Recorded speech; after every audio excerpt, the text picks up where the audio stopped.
Hello everyone, welcome to star IQ. Star IQ के इस video platform पे आप सभी का बहुत बहुत स्वागत है। आप सभी को राधे राधे। आज है 12 अक्टूबर और 12 अक्टूबर साल 2024 के हरियाणा करंट अफेयर इस वीडियो में हम लोग पढ़ने वाले हैं। आइए सेशन की करते हैं शुरुआत।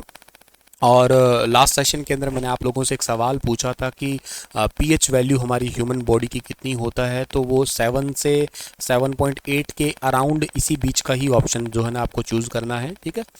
और हरियाणा के किस जिले के गांव बेरी में गधे के मेले के नाम से मशहूर एशिया के प्रसिद्ध पशु मेला अभी फिलहाल लगा हुआ है? तो ये लगा हुआ है हरियाणा के झज्जर के अंदर लगा हुआ है। ये हरियाणा के झज्जर के बेरी में लगता है। अच्छा, बेरी बड़ा प्रसिद्ध क्षेत्र है, आप सबको अच्छे से पता होगा।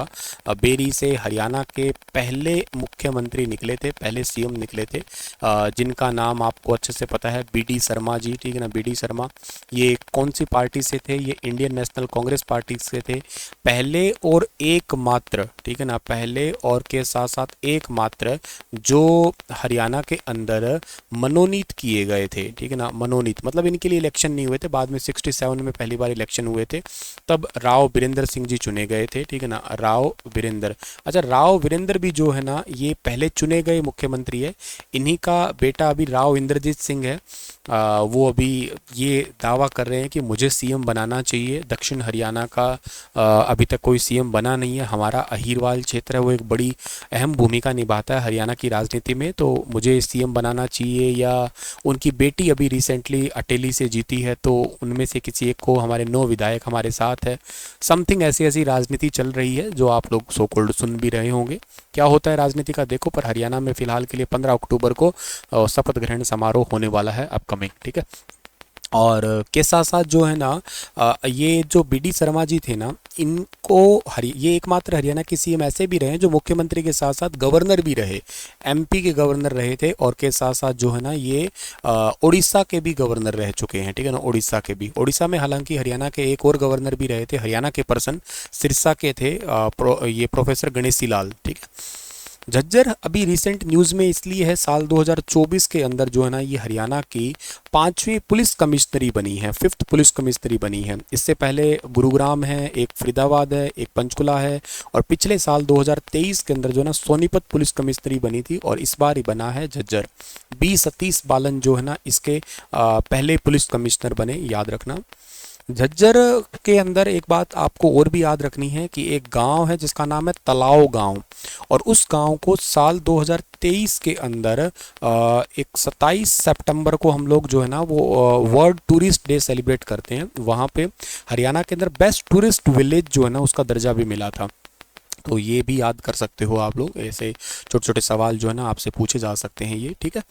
चलो सर, और हरियाणा का झज्जर, झज्जर खुद ही सीट रिजर्व सीट है, विधानसभा की रिजर्व सीट। हरियाणा में टोटल 17 विधानसभा की रिजर्व सीट है ना, उनमें से झज्जर है ना ये खुद एक रिजर्व सीट है। इस मेले में ना एक प्रसिद्ध पशु, एक घोड़ी आई थी जिसका नाम था लेली। 25 लाख रुपए की बोली लगी, हालांकि इसको बेचा नहीं गया। पशु मालिक ने कहा था 41 लाख रुपए की कीमत है, इसको बेचा नहीं जाएगा। गोल्डन किंग के नाम से जो है ना इसको जाना जा रहा है, ठीक है।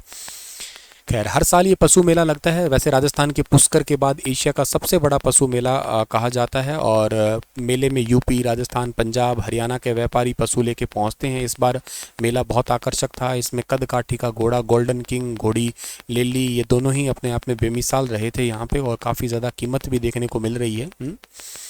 कई तो यहाँ पे केवल पशु की नुमाइशी करने भी आते हैं। ऐसा जरूर नहीं है कि कई बार बेचने ही आएंगे, सिर्फ और सिर्फ जैसे पशु नुमाइशी है। जैसे नुकरा मारवाड़ी नस्ल के गोल्डन किंग का घोड़ा है, ये भी बहुत ज़्यादा चर्चा में रहा।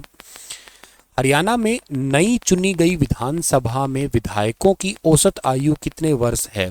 तो विधानसभा में इस बार जो ना ऑन एन एवरेज एज है 55.6। देखो, ये पिछली बार से थोड़ी ज़्यादा है। पिछली बार 2019 में 54.8 साल थी, इस बार 55.6 है ऑन एन एवरेज। सबसे युवा विधायक 25 साल के आदित्य सुरजेवाला है, और सबसे कम के हैं बुजुर्ग 80 साल के रघुवीर सिंह काद्यान हैं। आपराधिक मामले देखा जाए तो 13 विधायकों पर आपराधिक मामले जो ना पेंडिंग है, कांग्रेस के साथ भाजपा के 3 और 3 निर्दलीय हैं।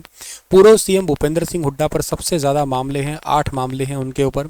धन और परिसंपत्ति की बात करते हैं तो विधायकों की औसत संपत्ति 2019 में 18.29 करोड़ रुपए से बढ़कर ऑन एन एवरेज इस बार 24.87 करोड़ रुपए है।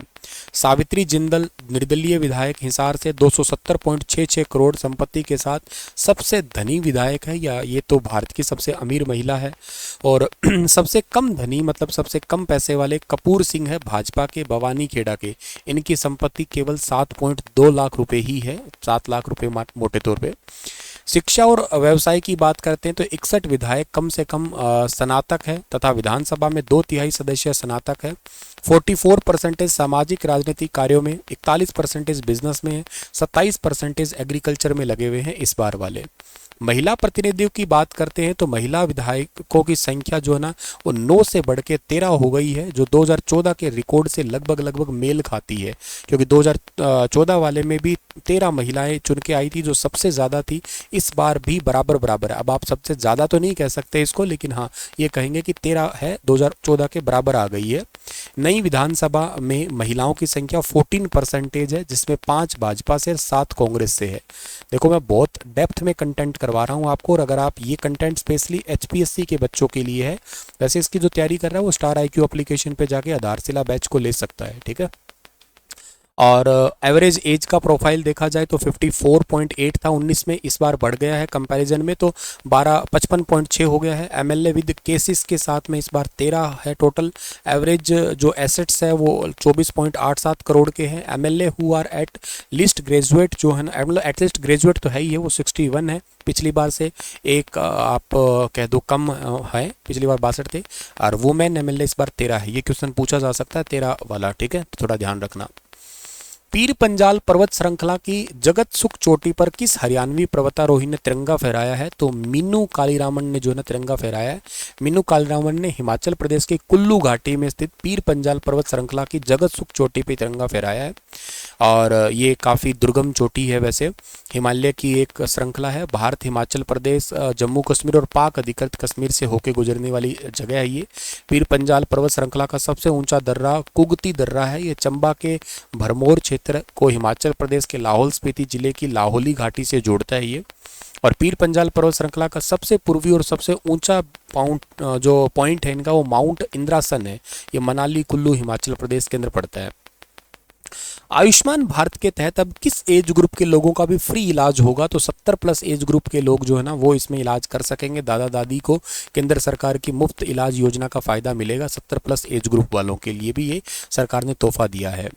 आज का सेशन इतना ही है। मेरा आप लोगों से एक सवाल है जो आप मुझे कमेंट में बताइए ज़रूर कि इस बार जो है ना वो हरियाणा, मतलब इस बार वाला चलो मत बताइए, आप मुझे बताइए हरियाणा में सबसे पहले ना मनरेगा किस ज़िले में आया था, ठीक है ना, मनरेगा, ठीक है ना। तो मनरेगा जो है ना किस ज़िले में आया था सबसे पहले, और हरियाणा में मनरेगा के तहत कितने रुपए वो पर डे दिए जाते हैं, मतलब मासिक पर डे की दिहाड़ी कितने रुपए है। हालांकि सबसे ज़्यादा है पूरे भारत में, लेकिन आप बताओ कितने दिए जाते हैं, ठीक है। चलो, thank you so much, stay happy stay healthy, मिलता हूँ अगली क्लास में।